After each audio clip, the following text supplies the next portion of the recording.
नमस्कार मेरे प्यारे बच्चों।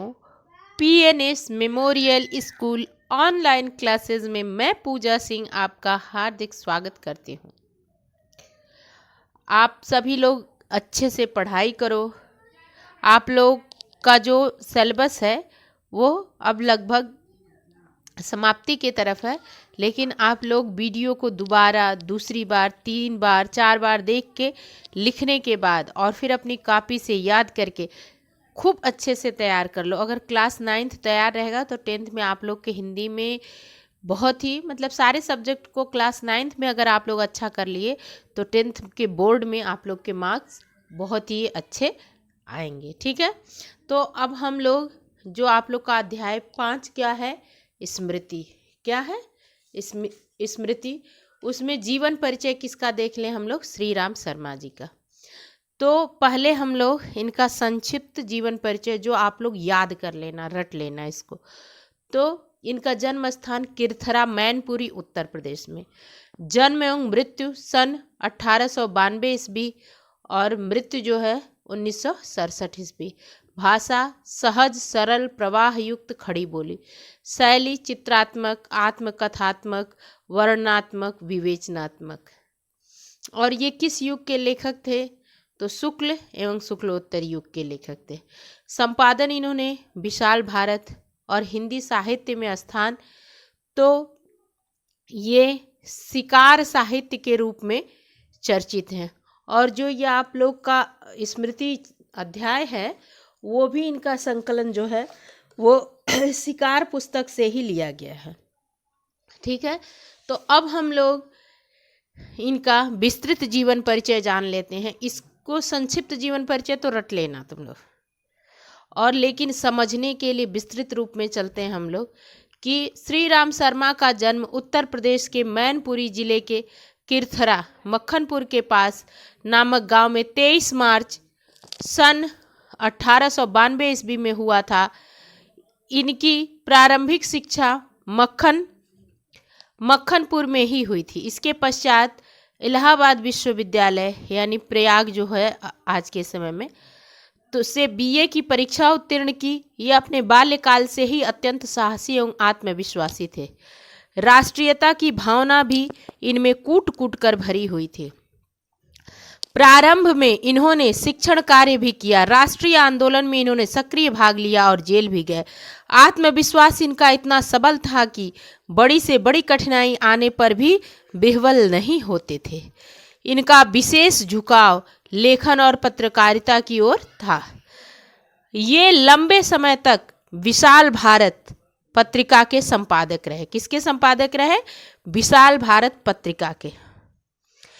इनके जीवन के अंतिम दिन बड़ी कठिनाई से बीते।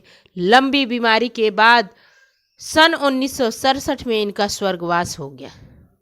साहित्यिक परिचय देख लेते हैं हम लोग कि श्री राम शर्मा ने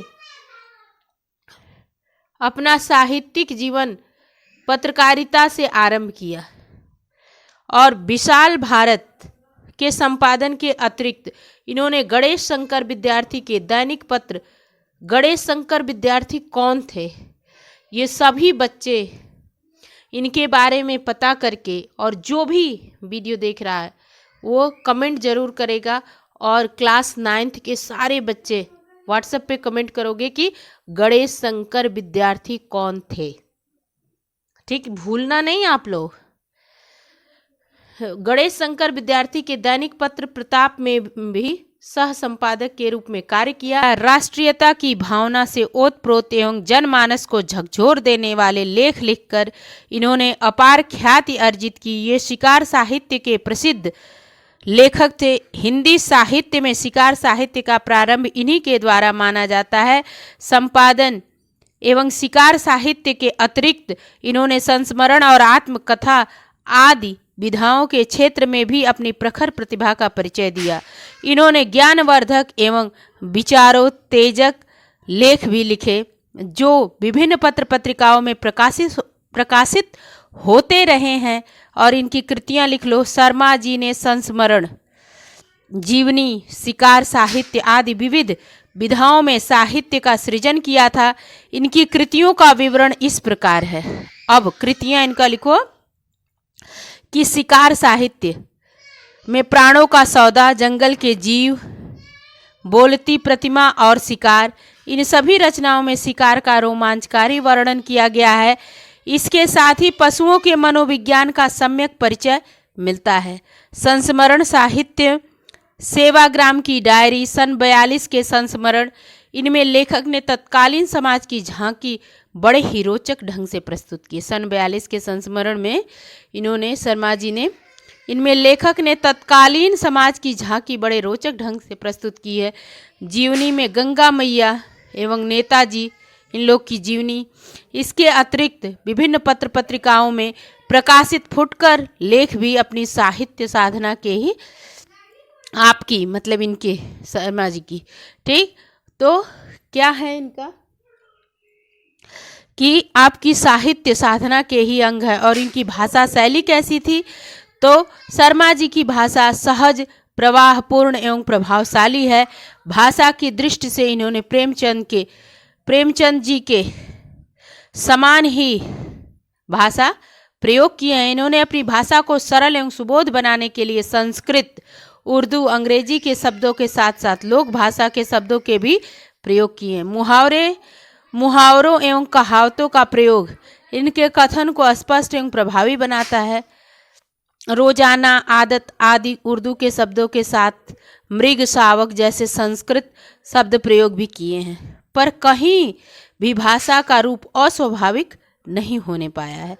शर्मा जी की रचना शैली वर्णन प्रधान है।